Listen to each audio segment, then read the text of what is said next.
Hello, everybody, and welcome to Week 4 Power Rankings.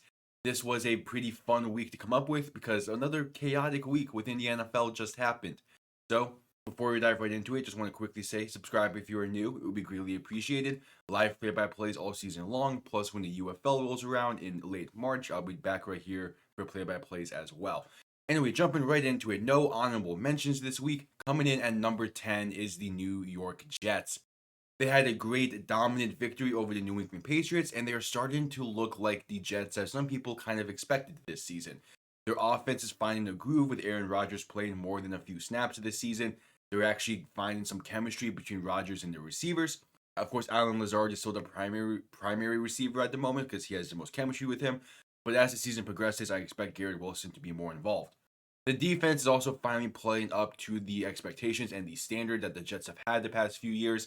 And yes, it is against the Patriots, who don't have the greatest offense, especially the offensive line.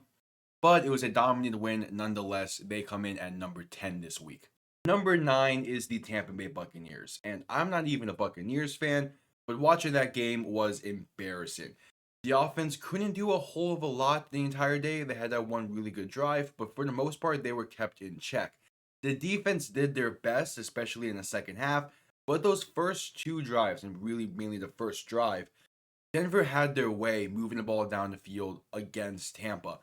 Overall, just not the greatest of days, and not what I was expecting out of a Tampa team that just played a really good game against Detroit the week before. Listen, it's week 3. It was one bad week. I expect Tampa to bounce back. But they're dropping down in the rankings as they really should have looked at least more competent against Denver. Just overall a really bad week, and they come in at number 9. Number 8 is the Green Bay Packers, and this week was a masterclass of a game plan from Matt LaFleur. He really was able to get the most out of this team, and so far the past 2 weeks he's been able to, with the absence of Jordan Love.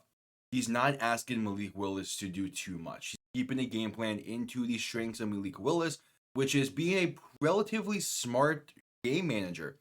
He's not asking Malik Willis to throw the ball too much. He had 11 pass attempts in this game and really focusing on that great ground game that the Packers have.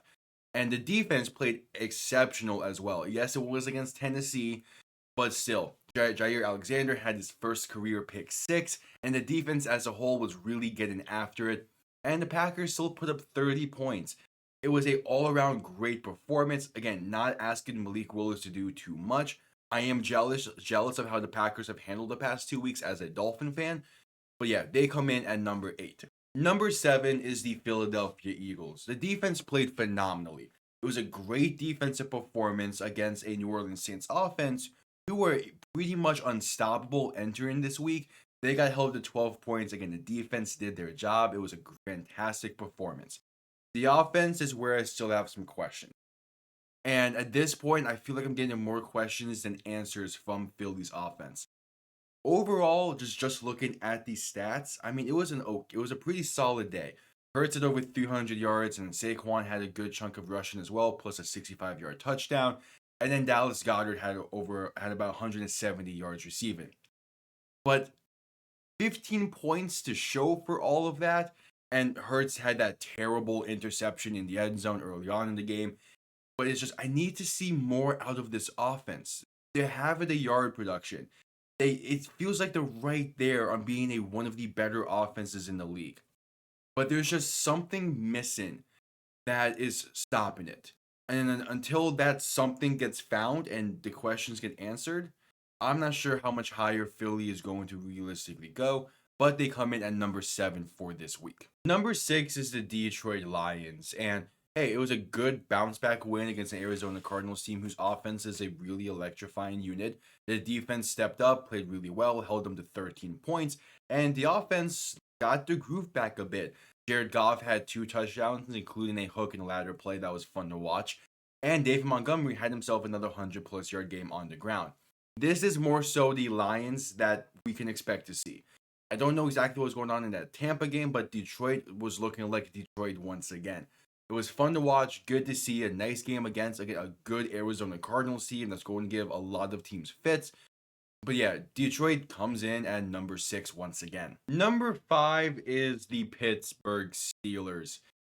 Man, they are actually a really Really, really good team this season. To 3-0 at this point. The ground game has been phenomenal. The defense has been excellent.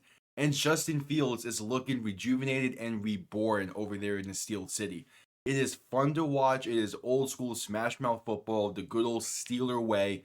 They're winning through defense, and they're holding really solid offenses to barely any or minimal points. It is good to watch. It is fun to watch when the Steelers are playing really well and firing like they are right now. They are obviously one of the better teams in the league, but also one of the more fun teams to watch. I'm excited to see how far the Steelers can go. And this is only more evidence and more proof at the fact that no matter who Mike Tomlin has on the offense side of the ball, as long as he has his guys on the defense, they're going to finish above 500. And the Steelers come in at number 5. Number 4 is the Seattle Seahawks. And I could understand if you think this is a little high for them, but they come in at 3-0 after a really dominant victory over a banged up Miami Dolphins team whose only points was mainly because of an offensive turnover. The defense played incredibly well in a very nice bend, don't break style of play. They let Miami get into about the 40, 35, and then just held them from there.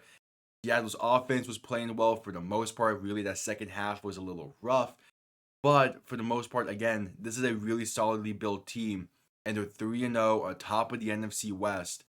They're going to surprise people throughout the season. This is nothing. This is not going to be anything new. The Seahawks are here to play. They're a lot better than even I expected. Geno Smith is playing well. The defense is playing incredibly well considering all that they lost in the offseason.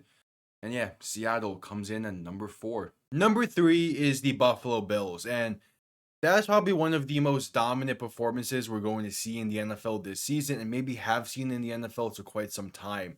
I mean, by halftime, Allen was already at 4 touchdown passes, like a complete demolishing of the Jacksonville Jaguars on Monday Night Football. But that's the thing. It was against the Jaguars.